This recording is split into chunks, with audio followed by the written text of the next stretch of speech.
So, we have some time now for both comments and questions, so I'm going to take them in chunks of 2 or 3. Comments, questions? Off we go.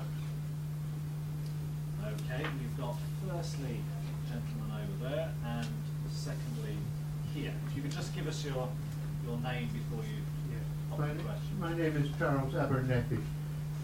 I think we must be very careful about this question of equity and words like allocate. There are enticing arguments for this, but the bureaucracies of the developing countries have proved very poor in this direction. And when we say water or any other resource should be allocated, we are in effect saying the bureaucracies should have power over it. That is the reality. Nobody else can do it until one fine day there may be stakeholder-based river basin organizations or something like that, but in general we don't have that. An instance of the problem, which relates to some of the things the 2 speakers said, is what happened when the food prices shot up briefly a year ago. In many countries, there was either export ban or there was a government control of the local cereal prices, which was a response of the government to favour the urban community at the expense of the rural community. And this we can see so many times. The governments are more concerned politically, the urban people can riot, they can demonstrate, all that kind of thing. And for that reason, we see, if we read the FAO, annual tables, we can see that rural incomes are around 1/7 to 1/8 of urban incomes and so forth. And yet, when the food prices rise and a chance comes for enriching the rural populations, many of the governments come in and shut it down. So that because they don't want the food prices to rise in the cities. Okay. This is an example of the equity problem when the bureaucracies get their hands on it. Thank you. Good point. I'm going to take another couple. Hold on a moment for the microphone. Oh. Right. Sorry, I thought I had a big voice. Melvin Kay. I'm with ICID, but I also work with the UK Irrigation Association. There's a bit of irrigation in the UK as well as elsewhere. But my question is a point that Eva, you just raised. You talked about voices for people and about the need for biodiversity and so on. I don't worry about that because I think the voices for that are strong enough. The weakest voice on the planet is water for agriculture. We don't have anyone who can stand up and speak, except ICID, it's a lone voice. FAO are there with the same voice, but we're all talking to each other, and we're not getting to the big debate. I mean, the World Water Forum, which is coming up, I suspect that it's about an 80-20 split at best. 80% will be water supply and sanitation. 20%, if we're very lucky, people will talk about water for agriculture. And yet, who's the biggest user of water on the planet? It's agriculture. And we just don't seem to be able to get the debate right. And I was interested in Jim Wimpenney's comment because he said, oh, well, agriculture's coming back. And I thought, well, I thought it was a bit. And I said, Jim, I'm really pleased about that. He said, well, I hope it is, he said. So, it was a bit, it wasn't quite as confident. And it sort of knocked me back a bit. I thought, oh, well, maybe he knew, but it's just one of those big concerns. It isn't a sexy issue, and yet it's the biggest issue facing us. How do we grow more food? We need more water to grow more food, and we need to use those resources very wisely. But we don't seem to be able to get that through to national governments and so on. It's changing a bit. Yeah. Point taken. Do we have one more? Let's go to the lady at the back there. Hi, Catherine from Rainbow. I've got a sort of part A and part B question. One is going back to what Jacob was saying about the impact of irrigation on yields, because that sounds a lot like you think that in some areas irrigation might not be such a great idea. I'm asking the question rather provocatively. the water is, pardon? Louder, please. Oh, sorry. Yes, so it's about the impact of irrigation in Africa, which is my specific interest, sub-Saharan Africa, on yields for small farmers. And then related to that, rather than thinking in terms of large-scale irrigation schemes, there have been studies done on the impact of small-scale irrigation schemes, such as they're trying to deploy in countries like Lesotho. Okay, just a quick recap, because I think three's enough. Two comments, one question really. One over here on my right, just to recap for our speakers on allocation planning and just what are we talking about? Are we deluding ourselves that all-powerful policymakers make plans that are then followed and a nice neat allocation with optimal efficiency follows? Agriculture losing out in development debates, and over here perhaps the role of smallholder irrigation, which certainly received a big push in last year's 2007 freshwater assessment report. Came out firmly in favour. So, speakers, Henri. Yes, about these 2 points. First of all, for Charles, of course, the interests of the government are not the same as the farmers. And we can see that in Morocco, for example, where I discussed last week with our friend Aikadi, and he said that the government has to pay 5% of the GDP to lessen the price for urban area. But of course, I discussed also with farmers. They are enjoying a lot to have a higher price. So it's clear. About equity and small-scale farmers, it's really clear that priority should be given to small-scale farmers in the water allocation, because the water allocation to large commercial farmers is very they can use the water very swiftly, very rapidly, so there is no need to progressively increase. But if you speak about the impact of irrigation on yield in Africa, to be frank, it was the first time 2 years ago when I was in Zambia for the first time with commercial farmers, and when I saw 2 tons per hectare wheat under certain pivot, I just said there is no fate in Africa.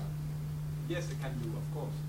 But when you see small-scale farmers in Mali, for example, with 6 tons, or in Senegal, with 6 tons of rice, irrigated rice per hectare, it's very good yield. So it's a question of taking enough risks to cover the risk of climate and so on. So yes, it could be good for small scale, but of course, priority for water allocation to small scale farmer, it's really clear. Okay, who should get what? I think if we take a measured view of this, I mean, the water lawyers I work with now would conclude that since water falls squarely in the public domain, public interests are defended through water law, where the allocation, or mechanisms for allocation, are mutually acceptable. And that's because it is much less private than it used to be. Appropriation rights are now vested with public arbitration. There should be enough measures that test for beneficial use to make sure that there are no uses, that de minimis requirements are maintained. However, policing these things, as we know, is the problematic one. A very fine law, Mozambique is also a very good progressive land law, which should get this equity thing going. But in practice, what happens? Big commercial concessions will come out and crowd out. We see this time and time again.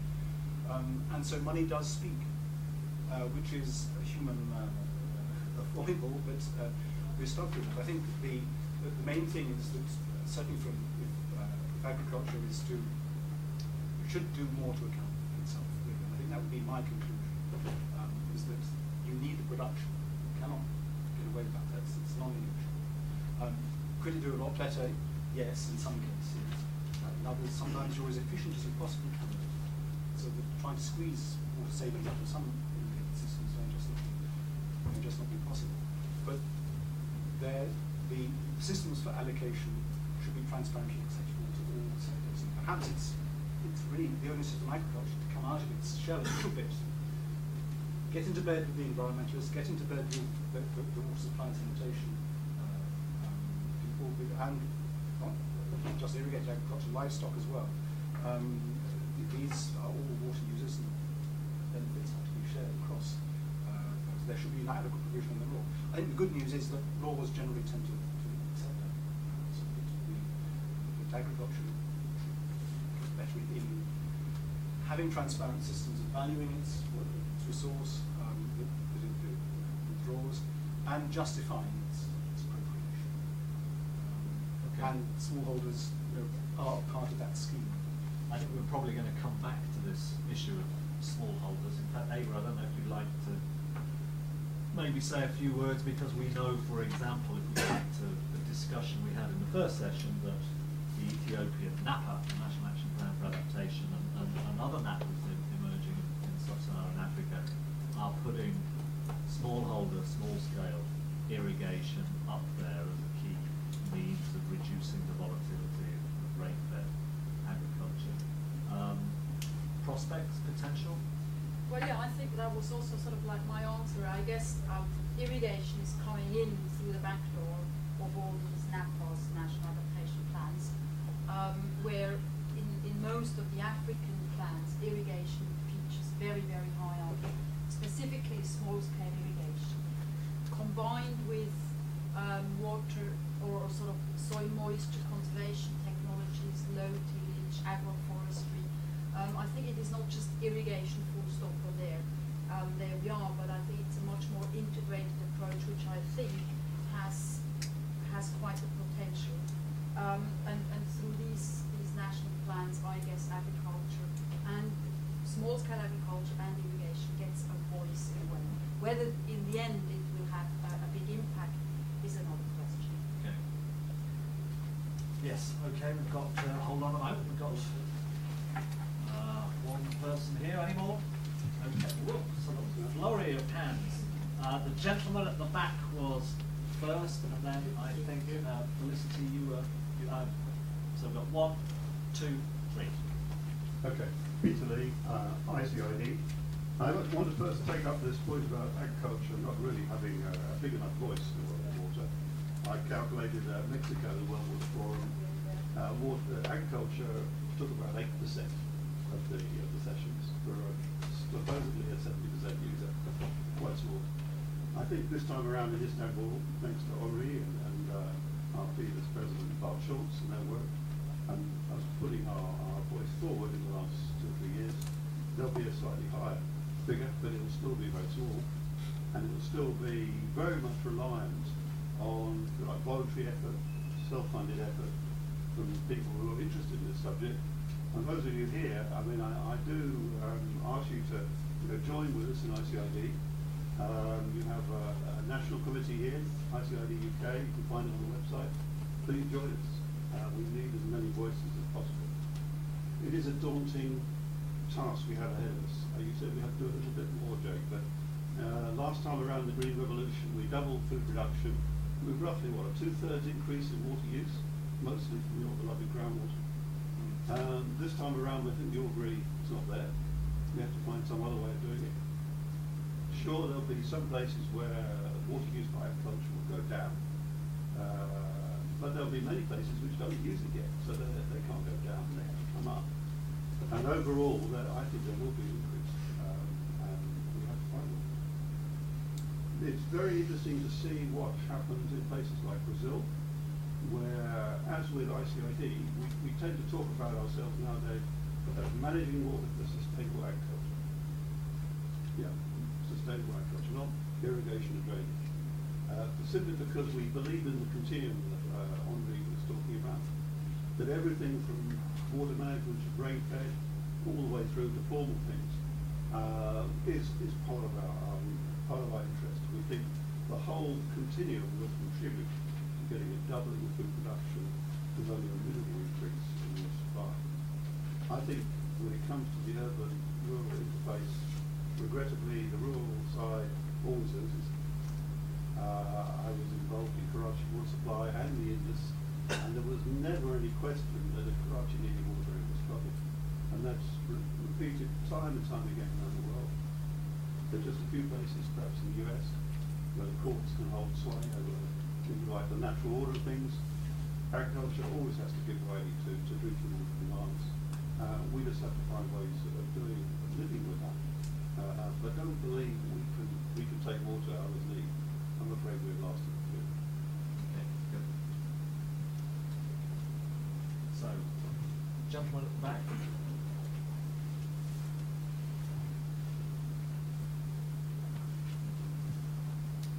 You gave Nigeria as one example of the problems of the amount of irrigation that's been conducted. Nigeria has built many large schemes, hardly used. The two biggest ones would be ideal for commercial, but I could never see them getting the necessary permissions and the necessary assistance from the government to run them that way. However, the dams that have been built in the country, which again are hardly used, open up the possibility of supplying the major channels. There are hundreds of kilometres of channel running through low-lying land, which the small farmers pump the water out of the river and into the fields, and do a very, very, very good job, and that's probably the way forward for the present time. I mean, the big schemes could be put to commercial use, but it doesn't seem likely. Small scale, little bit of assistance. In fact, the farmers can maintain their pumps. They get a man living in the village who maintains the pump. It's no more difficult than taking a motorbike, and they run it very well. The only problem is that they can't rely on the dams being operated to give them the supply of water in the dry season when it will make all the difference. Thank you. Felicity Chancellor, I was really just going to comment from a smallholder irrigator point of view on points that both Eva and Henri brought forward in their discussion, was that actually small-scale farmers tend to be very good irrigators, largely because they have to either physically move the water on their plots or they have to pay, as the previous speaker was saying, through pumps. So their use of water is quite efficient and their productivity per ton of water, litre of water, whatever, is quite good. But profitability is one of the main issues for them. And Henri pointed out that the growing of biofuels, although in itself is not a food, it can actually contribute to the stability of the small-scale farming enterprise because it increases the farm income, making things like maintenance possible and sustainability greater.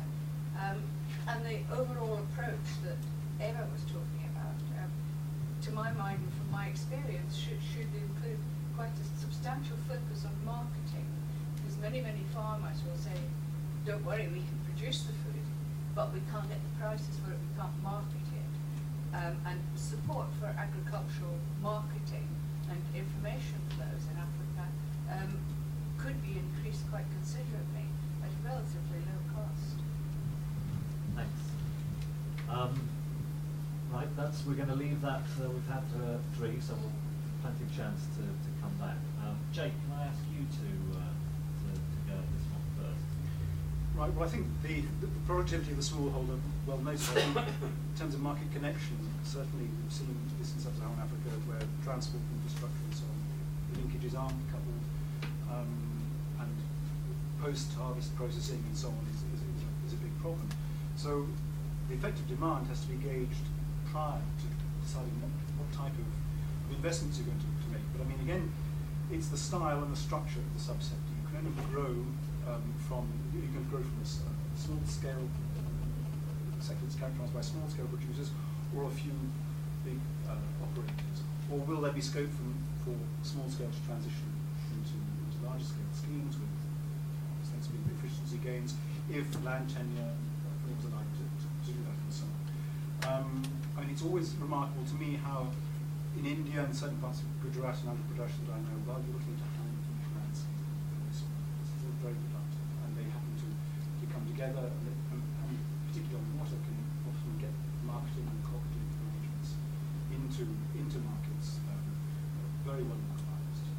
have seen their incomes increase. Radioactive, if you run out of water, perhaps you go and use some diamond polishing in London, and then you come back again to the rich and invest more money after the aquifers have been relaxed and so on. So these transitions are becoming a lot more dynamic and can stabilise rural plants to meet the stability of the economies. I think that's why the subsidies that we see in India and China are always going to be an element of rural development as much as they have been in Europe. So we shouldn't be afraid of that, really. We shouldn't ask that everybody's completely profitable, but the chances and the opportunities to be profitable and to go, told what to grow, there may be very few incentives, but at least if you have a chance to produce things to new markets, it can be a very rich smallholder. In Zambia, there's some very rich smallholders. That was before British Airways stopped freighting everything into the horticultural market. But I mean, how do you protect those who want them to be part of the rural economy to deepen? And getting to do that in parts of disconnected sub-Saharan Africa is always going to be a problem. Whether or not such programs, and FAO has long experience with this with special program for food security, unless it's linked with other things, it's a package. Water is just one of many inputs. And I think, yet we see on the other side all the big investments in the federal schemes, in the RBDA schemes in Nigeria, for sure. Belts and braces dams, thank God, because otherwise they would have all probably failed by now. Not being used, and yet a burgeoning market might be it's all, if you could drive now from Abuja up towards Kano, you'll be following the rice track. I think that's looking at these should be a shock to politicians and say, well, can we get our production structure and also get some efficiency gains where we can. Henri, I don't know if you would like to come back on. Yes, I would like to have 2 points. Just about voicing on agriculture, I would like to tell you how 3 points we discussed in the preparation process of the World Water Forum, because it was very interesting to prepare this forum with other sectors. And when you discuss with the drinking sector, how they can understand what if you are all of us member of sort of family of the irrigation family, 3 points. First one, please don't speak on water for agriculture. Agriculture is a very complicated thing. It's subsidies and so on. It's political. Speak on water for food, because food is every one of us. Second misunderstanding, very, very important to us. When we speak together on large-scale irrigation and ask a lady in the drinking sector, large-scale irrigation, of course it's large-scale farmers. No, not at all. Large-scale irrigation could be very small, in Office du Niger and so on. So be careful on that. We are not working only on, if we work on large-scale scheme, we are not only with large-scale farmers, of course. And the third thing is the market. You have seen that we have prepared a session on markets. The second one is on market. And the drinking people said, why the hell you are telling us of market? It's not water. So, and we said, of course, for you are not really in a value chain. For us, we have to sell the water to farmers who have to sell the products. So the market is, of course, very, very important, and there is no project now without a market component. And it's very important for the drinking sector to understand the complexity of the value chain in our sector. Eva, you're Yes. dying. Go on. One small point, and that comes to the water for food, water for agriculture. And I would say if we go to an African reality, we can't make that distinction, water for domestic use, water for agriculture. I think it is water for livelihoods, for whatever purpose it is used.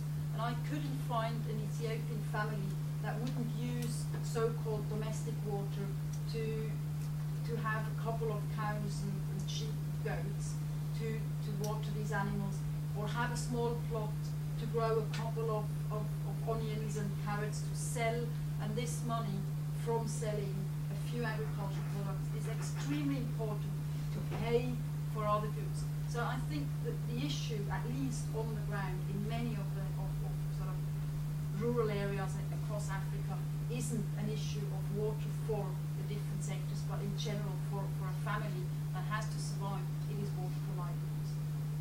You know that we have a session 2.4 on multiple use, so it's really exactly the that sort of things which we discussed.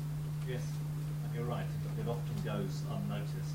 So thank you for pointing it out. Yeah, we have a couple more questions over here. I know this gentleman in the blue jumper. No, look no further. Was queuing up, and then we have the lady at the back. Thanks. It's Ian Dukes, Plan UK, formerly of the ODA. Again, sorry about this. Two observations.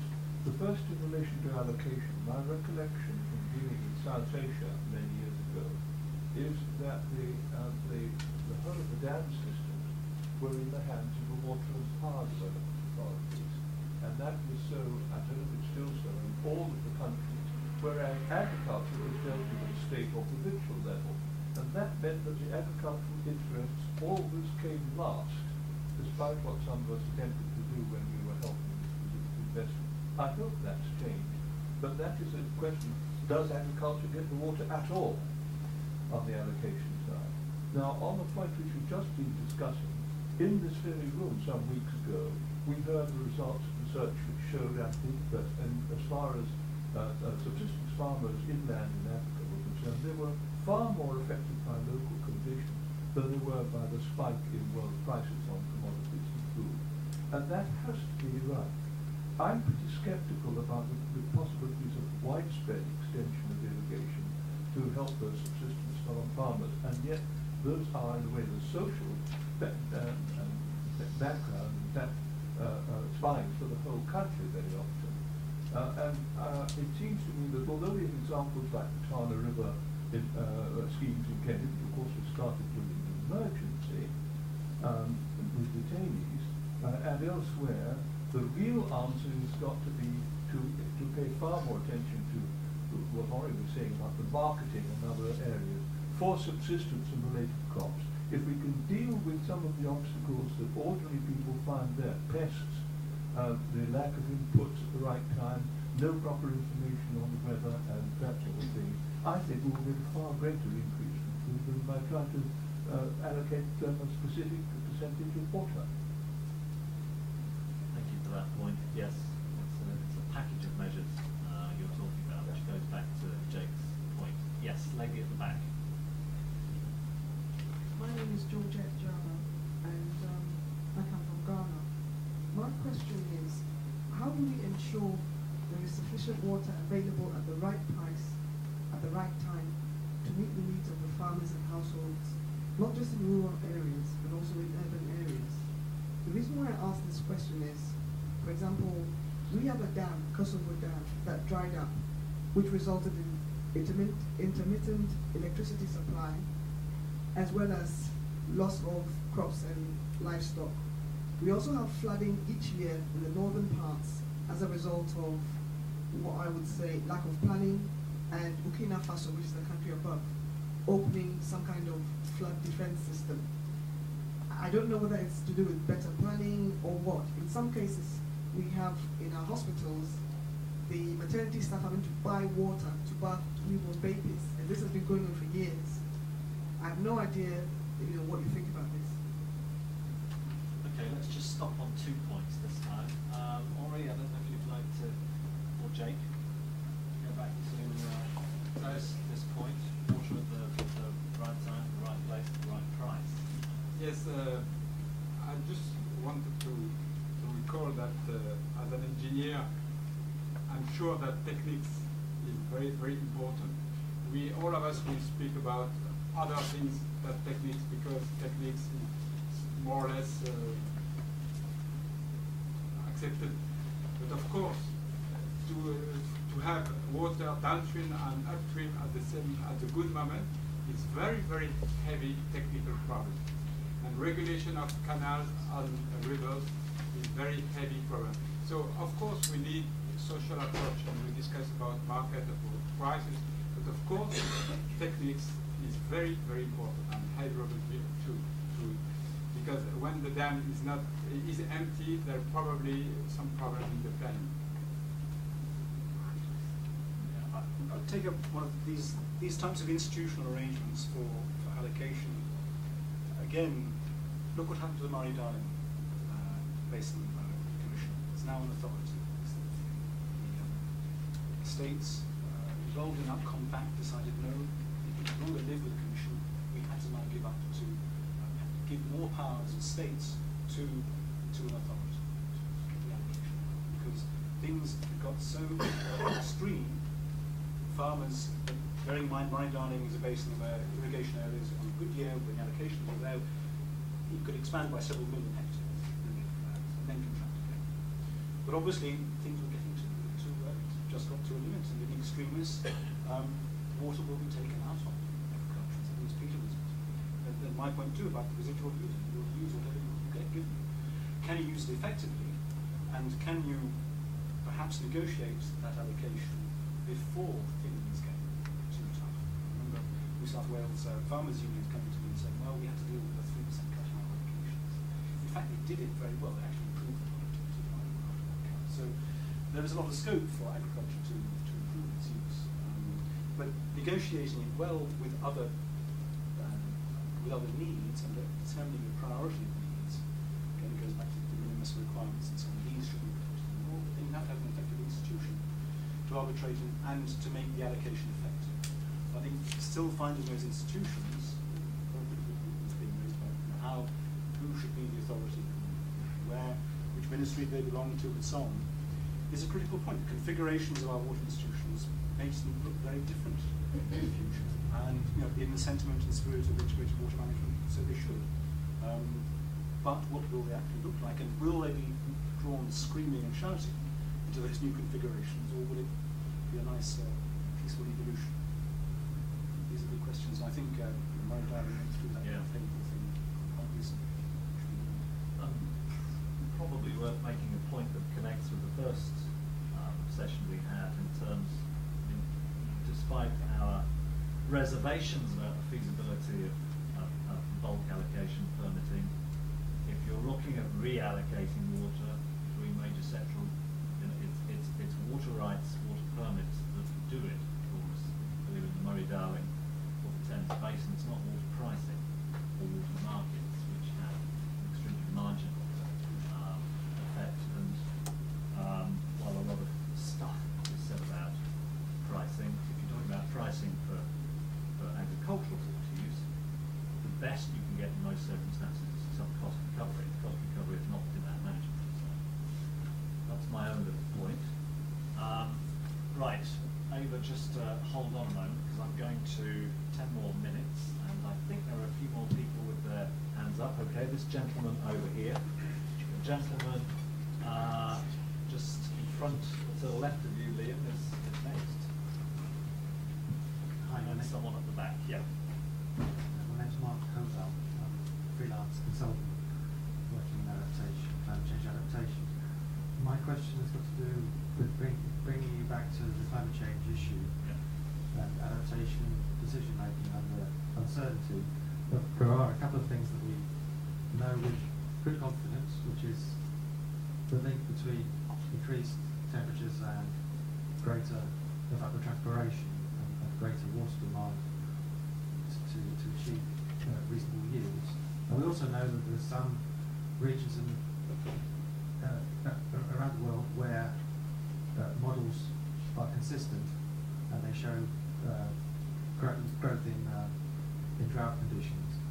So what would be your advice looking on a 20-30 year timescale to countries where the models are showing consistent results towards dry and drought conditions? Thank you. Good question. The next, number 2 was over here, this gentleman. André Lakash from Cambridge University, agriculture water management researcher. Regarding the problem, we all agree that irrigated agriculture should satisfy the food security for the growing population. At the same time, we should ensure a sustainability for our resources in order to continue satisfying the food security for the growing population. But here I would like to highlight on some problem. Let's go to the field level. At field level, we can see that agriculture, that the plant use at least 40% of the water which are applied to it. So that means we have around 55 or 60% of water losses at the field. These losses, they could be by water distribution systems. That means the water that comes from the water sources up to the field. Other losses, they could be by the irrigation systems. And the major losses, which are estimated around 25%, they come from the management. That means the farmers, they do not know how much water they apply to their field. And in most of the cases, they apply over-irrigated in order to maintain a good yield. So if we go now to the national level, we can see that the major countries, especially the countries, developing countries, which are economy which is completely based on agriculture, we can see that agriculture take around 80 and sometimes 90% of their freshwater resources. So if we can improve at the field level just 10% of the water which is applied by the farmers, that means the efficiency in the field improved by 10%, taking up to the global level, that means we can double the amount of water which is available and reallocate it to the other sectors like industrial and domestic sectors. So by just a small improvement at the field level, we can double the availability of water at the field, at the larger scale, and even we can increase the irrigated area. Thank you. Good question about efficiency. And if you save water and it's a real, and if it's a real saving, where does that saving go? I've certainly spent a lot of time working on efficiency projects, and the conservation gain goes to increasing the irrigated area. There we go. Yeah, one more at the back. I'm Pratpal. I'm with STEP Center based at the University of Sussex. We have been talking about allocation of water for agriculture in order to increase the food productivity. But my question is that how do we ensure that water is only used for irrigation? Like for the past 1 year, we have been doing a research in the peri-urban area of Delhi in India.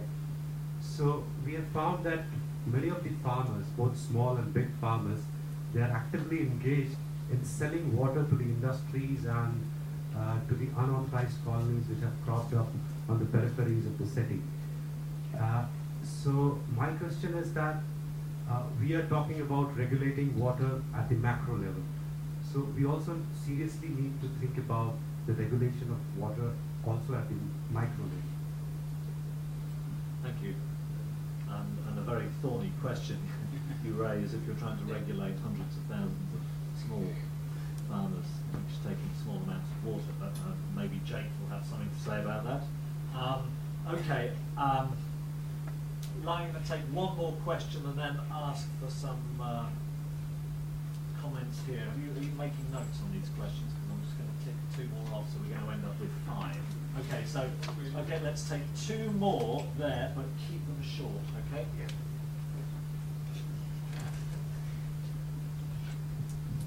I would say only we don't regulate, we don't allocate oil, we don't allocate electricity.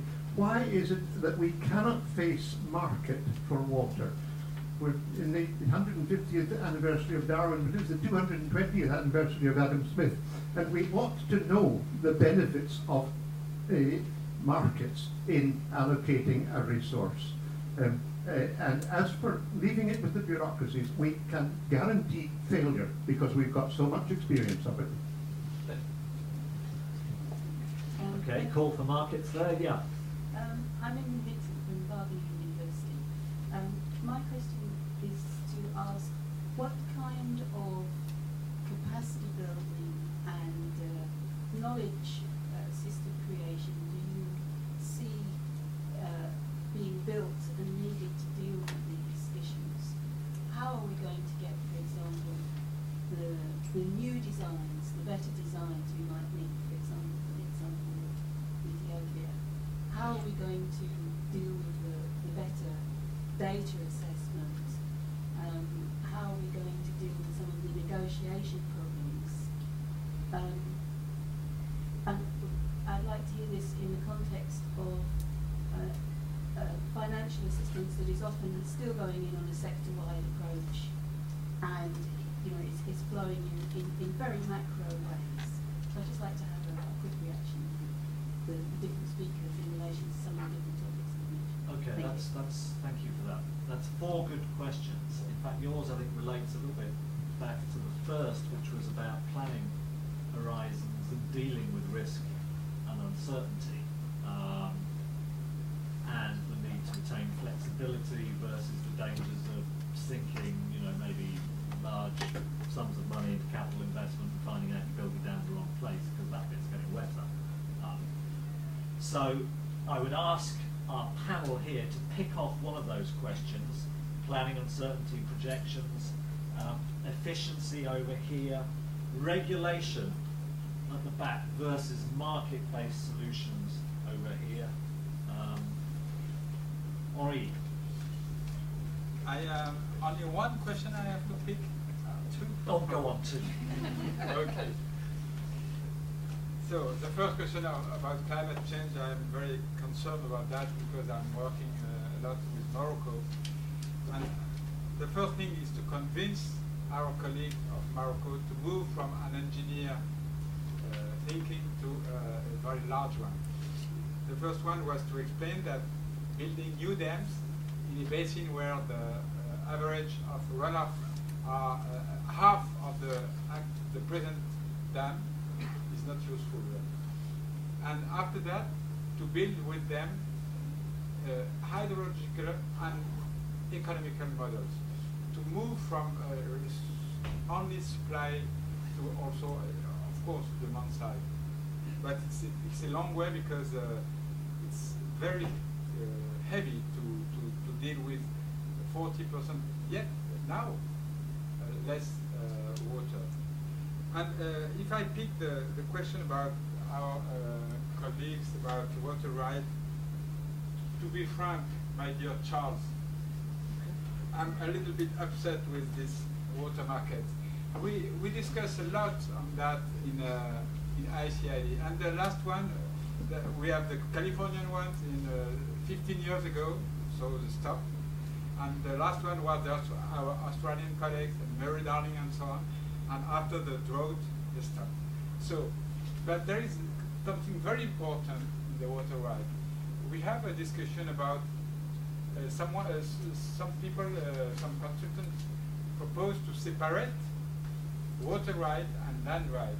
And we had an example, very interesting example in Sri Lanka, where very poor people with water rights separate from the land rights sell their water right to survive. Is it a real good idea to separate land and water right? Certainly not. Okay. Yes, well, engaging with the final user and regulating use at that level. These things are matters of public interest. The instrumental value of water just happens to be so high that market mechanisms generally fail. They operate possibly at the margin in extremes. The water auctions in California in terms of price, really, otherwise it's a margin, unless there are markets in pump hire, and this is the sort of work that Tushar looked at a lot in South Asia, to look at really just how flexible entrepreneurs are in relation to water usage to spread benefits. There's enough social auditing the thing so that although there will be winners and losers, at least there's some measure of equity. It's based on land holding and so on, you can capture some of the resource. But trying to find ways to then have that organised so beautifully through good information and good participation, the whole GIM exercise in irrigation management as well, trying to devolve water allocation decisions to the lowest groups has not been a necessarily happy story. But even with the transaction cost in getting to that level of irrigation can often be restricted as well. So we have to bear there will be trade-offs. So you hope that you protect the interests of the user, but there will always be an equity efficiency trade. Will always be there with us. The good thing is that the public interest is well defined. I think that's in legal systems, that's generally the case. So we should have a little bit of faith in that. At the same time, users just need to get a lot more flexible. And it goes back to the climate change issue. You see, if you're an agrometeorologist in our organisation, climate is a resource. It's not a constraint, it's a resource. You go out and use it. Wherever it happens to be rain, wherever you have rate of humidities of a certain level, wherever you don't have frost, go out and use it. And I think that is perhaps a more positive interpretation of climate change than others might have. But of course, there are problems because you use up to a certain point and it proves interesting. Just being able to get being able to say, to apply tests for beneficial use, to me is a very, are you getting value out of the production of the allocation? And if the institutions are smart enough, they'll want to give enough flexibility to users to change their production into evolving markets, changing markets, but also protect basic interests and the viability of the natural resource base. So these things will not still need the capacity building. They still will have high transaction costs. There's no easy solution, but they perhaps need to be done just a little bit differently. Good, thanks. Eva, I don't know if you wanted to come back to the point we had from the lady over on the right who mentioned capacity building. Ethiopia, capacity building, knowledge. Well, I think it's probably one of the most critical and most difficult to solve. I think sort of on efficiency and trying to deal with reduced water availability at the moment by trying to increase efficiency of irrigation systems, etc. I think there is some knowledge around, but the question is how does it get out there? How does it get to the end users? And that I think is one of the big questions. And if I look at the Ethiopian NAPA, for example, yes, there is some mention of capacity building at various levels, but it is not as detailed spelled out as the more technical or managerial interventions. So I think that there we still have a big issue and a big problem to solve. And I'm sort of don't feel at the moment in the right position to sort of come up with a good answer. Because there are many levels to it as well. It is the capacity at the end user level, farmers and herders to manage their resources in a more sustainable, more efficient way. It is capacities of agricultural extension agents to discuss with farmers and show them a range of different options to adapt their day-to-day activities. But I think it is very much so also a question of capacity at policy level or policy making level, where a lot of people don't really have the knowledge, don't really have the information, don't have the negotiation power, and don't sort of from the different sectors don't come together to discuss and try and find solutions. Thank you, Eva. We're just running over time. I'd love to have my own spiel about all those four things, but I shall resist. Because it's Friday afternoon and some of us have got a long way to travel back home. Before you start rustling your papers and packing your bags and turning your mobiles back on again, just a couple of quick things though. firstly, a lot of the publications we put out there have gone. Just to let you know, the water policy programme here is motoring hard at the moment, and we've got 6 briefing notes coming out on various aspects of climate change and water, ranging from flood management to groundwater rural supply to adaptation frameworks and financing, and those will all be out in the next in the next week or so, and you'll find those on the website. And finally, well, not finally, thanks to DFID for funding this little mini-series. Shouldn't forget that this is the last one in the run-up to the World Water Forum. Thank you for coming this afternoon, and thank you for the speakers coming a long way